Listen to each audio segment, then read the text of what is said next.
Alright, so what is the drop C tuning and why might you want to use it? In this video, I'm going to talk about these things, the pros and cons of this tuning, why I use it, and why might you want to also.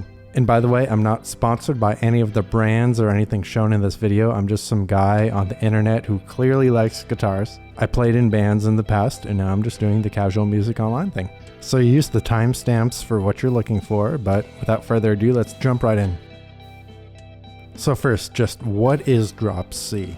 You might recall drop D, and that is standard tuning, but you take the lowest E string and you tune it down a whole step.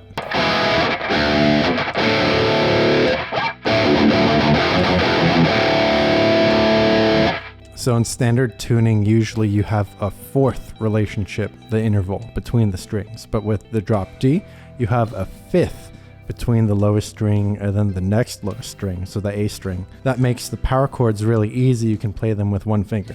Now, by extension, drop C is you take your drop D tuning, but then every single string, all 6 of them, you tune down a whole step after that. So instead of D, A, D, G, B, E, you get C, G, C, F, A, D. That is, of course, lowest to highest.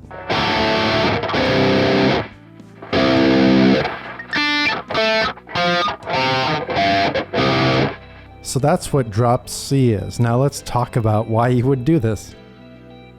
Well, first of all, let's just get this out of the way. You got your guitar, you tune it down, you strum the chord. It sounds really cool. Of course, what sounds cool is subjective, so if you don't like the sound of the open C, of course, power to you. These instruments are for fun. These instruments are tools for making music. But personally, I love how it sounds. Maybe you do too. Of course, with drop tunings, you do get those easy power chords. You can use the one finger. If you need to switch quickly between power chords, you can just do it with one finger, like that. And the advantage over drop D is, of course, it's a whole step lower. So if you want to go even lower, get that deeper tone, you've got it. Of course, it gets a little bit more complex than this. See, the thing is, it's not just that it sounds cool, but you'll notice if you try to play more complex or closer together intervals down low, it actually doesn't sound that good. But when you play them up high, it sounds just fine. What gives? What's up with that? Well, it's a phenomenon called beating or acoustic beating. And it's basically some math thing where if the frequencies are low and closer together, it doesn't sound as good. So what that means is if you try to play something like thirds down low, it's not going to sound great, but power chords down low sounds just fine. That's why you can play power chords down low and it sounds just fine. Of course, you don't have to take my word for it. You can try it yourself.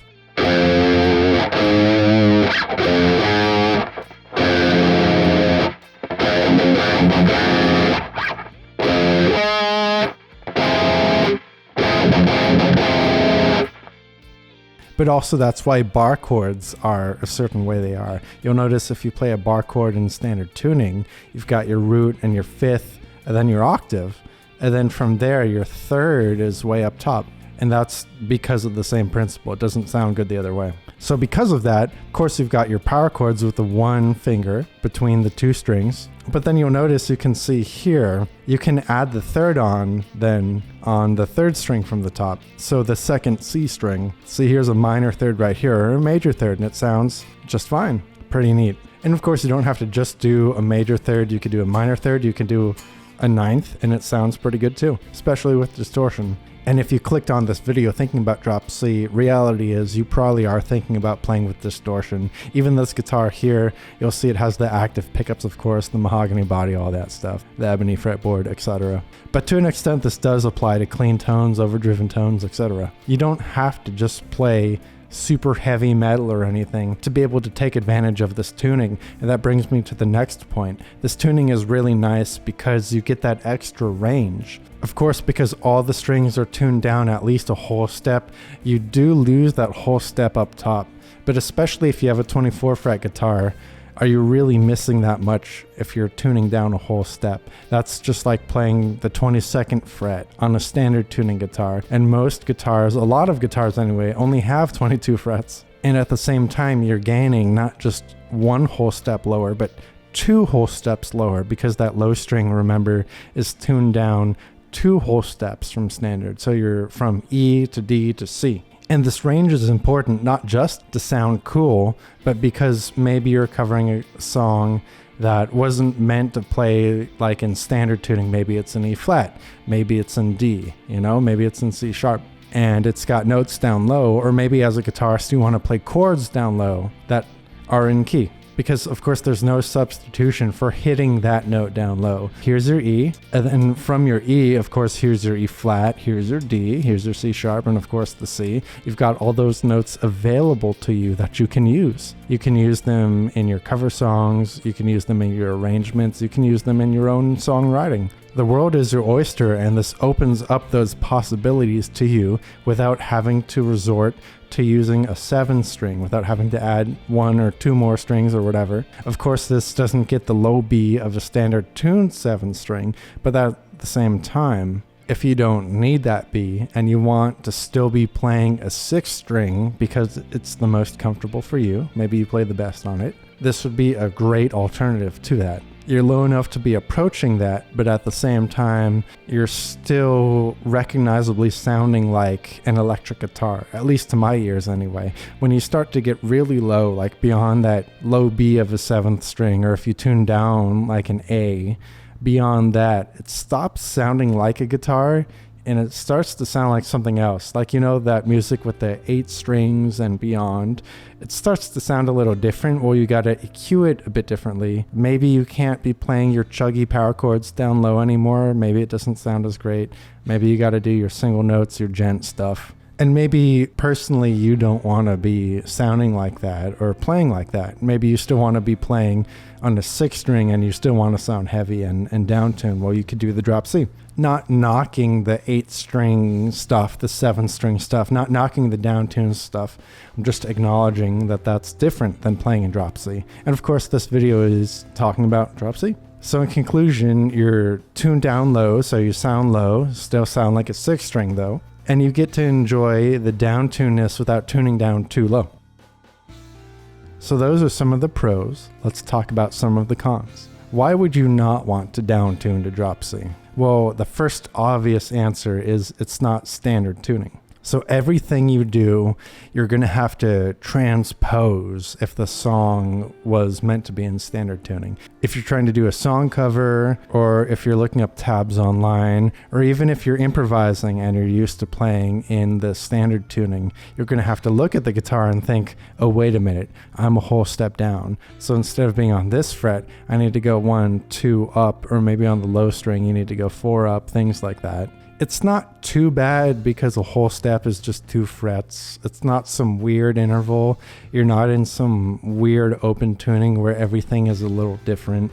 You just have to know, okay, the low string, it's 4 frets lower.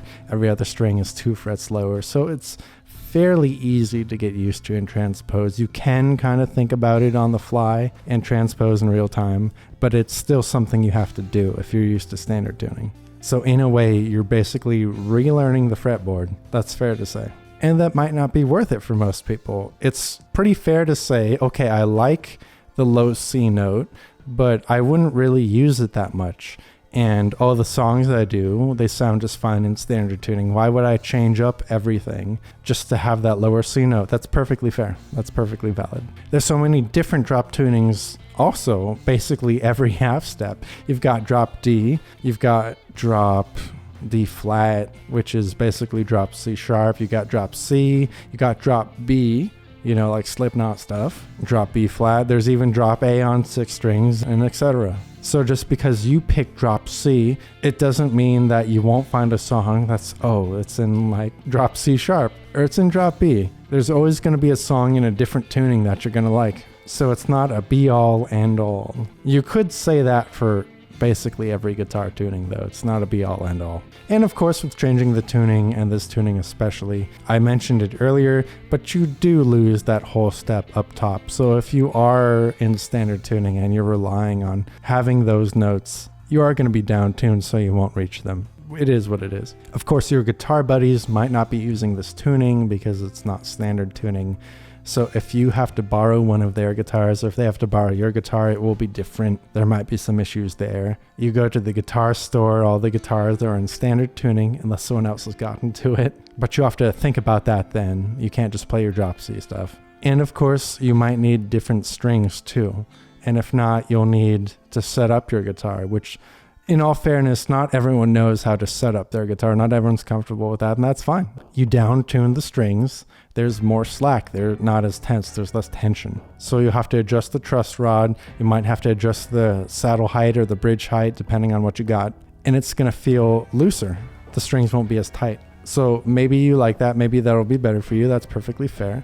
A lot of people play with the typical gauges. There's a lot of people who play with 9s, for example, and they play in E flat. But maybe you don't want that. So then you'll have to do some research and think about, okay, what gauge strings do you want? I've been playing with 10s, by the way, and I'm in drop C. And then, of course, finally, having this extra range is great, but it is possible to play a song that you have access to the root note in that you still can't play in this tuning. Most obviously, like an open tuning. If there's a song that takes advantage of open strings or special stuff that an open tuning would do, like open D, then playing that in drop C actually might be difficult. Or even if you're playing a song in standard tuning and it's relying on a bunch of bar chords, which you can kind of get away with if you do like the Hendrix thumb behind the neck, but it does get kind of tricky. So that's just something to keep in mind. So why do I use drop C? You know, you clicked on this video, you might want to know why I do this on almost every 6-string guitar I have. And it's pretty straightforward. I learned basically my favorite songs back in the day in drop C, you know, 2000s metalcore. And it was fun. It sounded good. It was a good time. I joined a band. They were using drop C, so I fit right in. That was fun too. And then I stuck with it because the range was pretty useful. I've done a lot of covers of non-guitar music, like a lot of video game music. I've put a lot of covers out on streaming services. I'm on Spotify and YouTube Music, all this stuff, so go check me out. And it's just been pretty useful for everything that's outside of C. I can use a 7-string, but for the most part, I could get everything done with a 6-string and drop C. So that's why I do it. And of course, it sounds cool. So there you have it. That's why you might want to consider using drop C. So is there anything I didn't talk about? Do you have any questions? Any other points I should cover? Be sure to let me know down in the comments below. Of course, this is YouTube, so I have to say the YouTube things. Be sure to like, comment, subscribe, share the video, print out every frame and mail it. And as always, peace.